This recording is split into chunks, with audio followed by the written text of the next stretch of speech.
हजरत मोहम्मद सल्लल्लाहु अलैहि वसल्लम के दादी जान का नाम क्या था?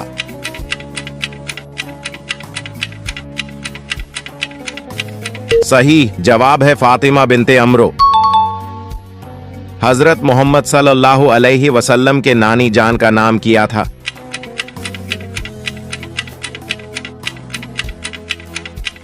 दुरुस्त जवाब है बर्रह बिनते अब्दुल अज़्ज़ी। हजरत मोहम्मद सल्लल्लाहु अलैहि वसल्लम के नाना जान का नाम क्या था?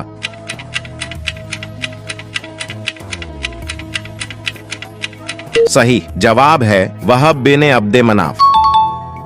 आप सल्लल्लाहु अलैहि वसल्लम पर नाजिल होने वाली पहली वही कितनी आयात पर मुश्तमिल थी?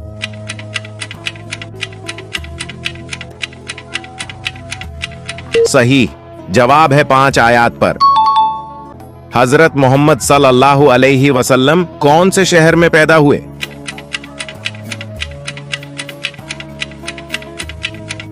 इसका जवाब कमेंट में दो। देखते हैं कौन सही जवाब देता है।